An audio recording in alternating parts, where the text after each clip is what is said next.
की इस वीडियो को हम शुरू करते हैं। आज की इस वीडियो में हम स्कोप ऑफ वेरिएबल्स को समझने की कोशिश करेंगे।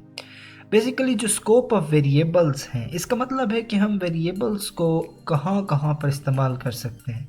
यानी जब हम एक वेरिएबल को कहीं पर डिक्लेयर कर देते हैं तो फिर हम उस वेरिएबल को किन किन जगहों पर एक्सेस कर सकते हैं और किन किन जगहों पर एक्सेस नहीं कर सकते। तो ये कहलाती है स्कोप ऑफ वेरिएबल्स।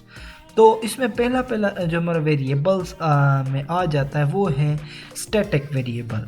बेसिकली नाम से ही ज़ाहिर है स्टैटिक, यानी जब हम इस वेरिएबल के अंदर अपना डेटा इनिशियलाइज कर देंगे तो वो जो डेटा होगा वो स्टैटिक रहेगा, उसमें कोई भी तब्दीली नहीं आएगी।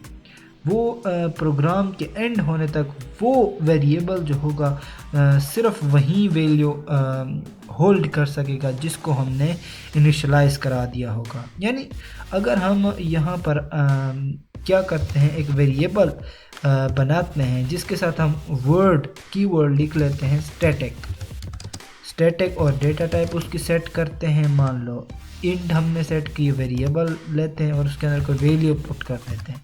अब ये जो वेरिएबल है, ये जो इसने डेटा स्टोर किया हुआ है, ये डेटा इसके अंदर रहेगा, यानी प्रोग्राम की एग्जीक्यूशन तक अब इसके अंदर कोई भी चेंजिंग नहीं आएगी।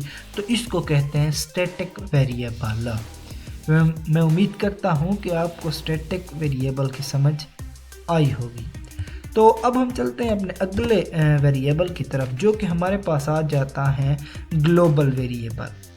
बेसिकली ग्लोबल वेरिएबल एक ऐसा वेरिएबल होता है कि जब हम किसी वेरिएबल को प्रोग्राम की बॉडी के अंदर इनिशियलाइज और डिक्लेयर कर देते हैं, यानी हम किसी फंक्शन के अंदर नहीं बल्कि आउटसाइड ऑफ द फंक्शन एक वेरिएबल को इनिशियलाइज कराते हैं, तो वो हमारे पास कंसिडर किया जाता है एज अ ग्लोबल वेरिएबल।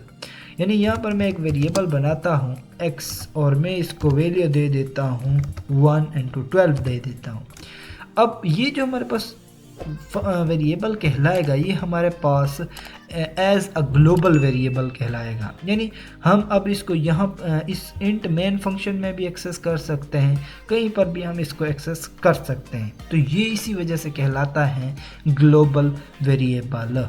मैं उम्मीद करता हूँ कि आपको ग्लोबल वेरिएबल की समझ आई होगी। अब अगर मैं इसको यहीं पर सी आउट कराऊँ, सी आउट एक्स, और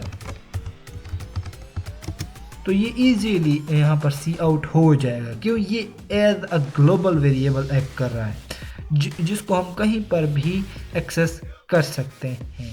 तो अब हम चलते हैं अपने अगले वेरिएबल की तरफ, जो कि हमारे पास आ जाता है लोकल वेरिएबल।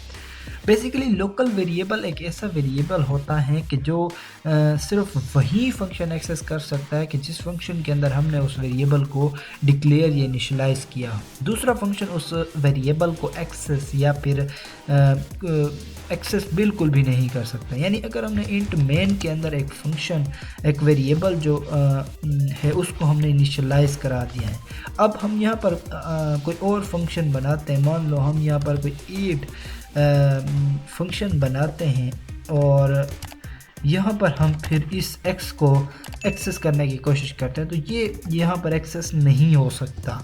तो बेसिकली ये कहलाता है लोकल वेरिएबल। यानी ये जो x है ये इंट मेन फंक्शन का एक लोकल वेरिएबल है और हम इसको किसी और फंक्शन के अंदर एक्सेस नहीं कर सकते। तो मैं उम्मीद करता हूँ कि आज की ये छोटी सी वीडियो आपको अच्छी लगी होगी। तो मिलते हैं इसी तरह मज़ेदार वीडियो के साथ।